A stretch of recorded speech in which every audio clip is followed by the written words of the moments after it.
Why do we pay income taxes? Because the Guptas need a new airplane? No. Because political parties need funding for next year's election? No. Because a fine is a tax for doing something wrong and a tax is a fine for doing something right? What? No. It's government rewarding you for your hard work and being successful? Because they don't... Nope. Because they don't accept high fives and smiles, they want money. Just give up.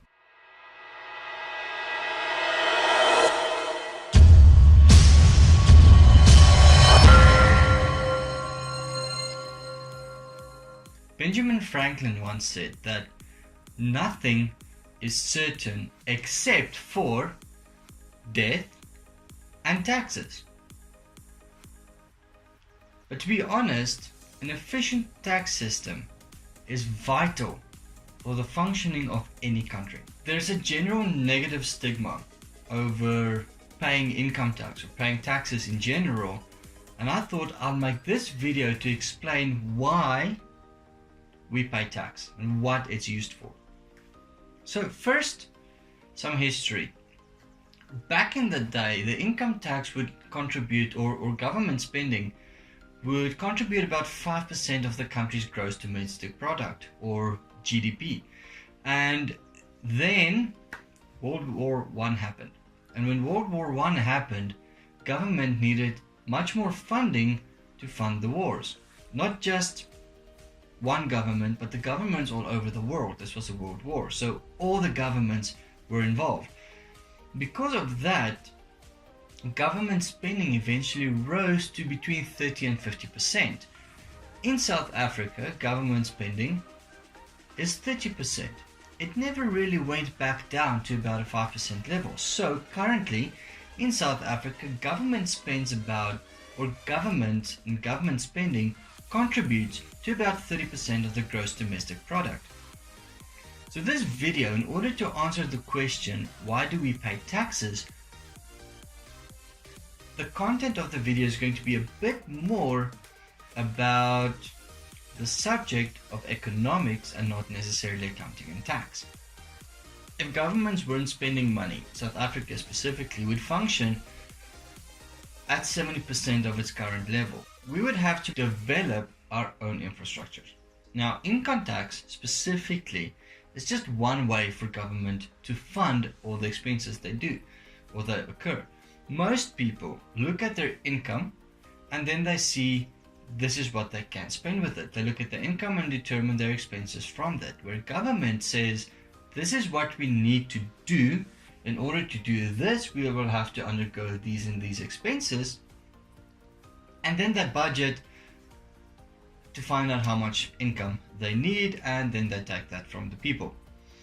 So it's slightly the opposite way around for a normal person, normal individual, and government.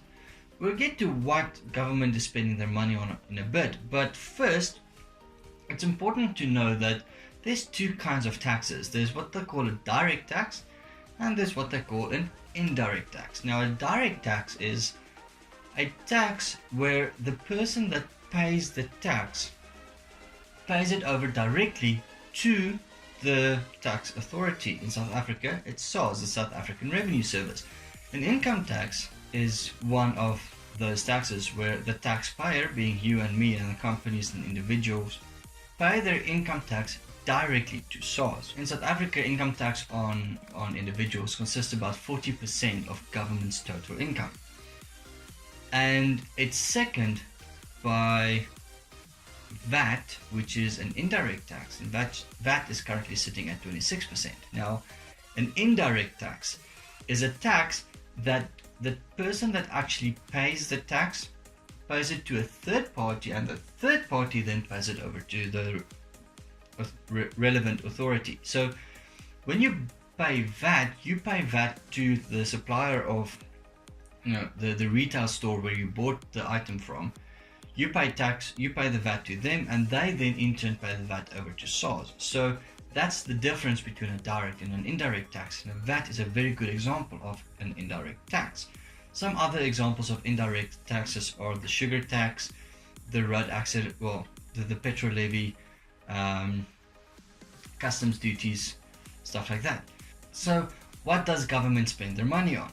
Firstly, the biggest expense currently, and now this is from the February 2018 budget speech as per the then Minister of Finance, Malusi Gigaba. Now, the majority of government spending, the biggest portion, about 23% of the total budget, goes to what they call learning and culture. Now, this is primarily the education sector. This is teacher salaries. This is the school books, the controversy in Limpopo. This is education. Biggest portion of government spending goes towards education. But it also has cultural developmental programs. This is learning and culture. So cultural programs, cultural arts, stuff like that is included in that section as well. And this is about 23%, as I've mentioned. After that, the second biggest option then is social development, which is where all the social grants, the disability grants, the old age pension and all of that comes from. So in short, between 23 and 17%, which puts us at 40% of total government income, is literally going towards the development and the maintenance of other people directly. Then after that comes peace and security. Now this sits at roughly 14%, and this is the police and the army, the police and the military, and it's their salaries, their operations, their equipment, like I mentioned in my previous video about the Rooivalk and the Grippins and the Hawks. These are the funds that's allocated to that section, which is, if I remember correctly, about 14%, which is very, very slightly ahead of the public health department, which comes in at 13.7%. So there's a further almost 28% right there. So that's already more than half the total budget in these areas. Thereafter, we sit with economic development and community development. Both of these are coming in at the 13% margin. Both of them get 13% of the total budget. And health is self-explanatory, but I understand community development to be developments in infrastructure and public service where people live. So new water, new electricity being provided to communities where people live that didn't previously have these services.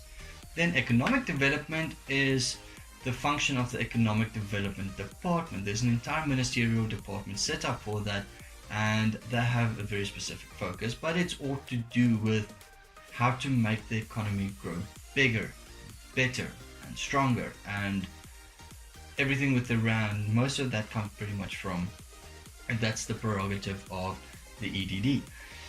Then there's 4% for general public services, and that leaves us then with roughly 3% left. Now this 3% is primarily finance costs, interest on government loans, government bonds, that kind of thing, as well as, based on the infographic that I used for this, quite likely a bit of rounding as well. So that is why we pay tax, to fund all of these projects from government as broken down. And every year you will see a budget speech around the 2nd or 3rd week of February, where they will lay out what they're spending on, what they're planning on spending on.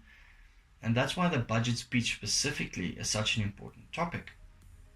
And that is then why we pay taxes. So the best things in life is free, plus tax, of course. My name is Jacques, and this is Protera Accounting Services. Hope you enjoyed this video about income tax. Please let me know if you have any questions right here in the comments. If this video was informative and informed, or you found me entertaining, please hit the like button. For more videos on topics such as accounting, tax, and the economy of the country, please subscribe to my channel. My name is Jacques, and I hope you have a great weekend.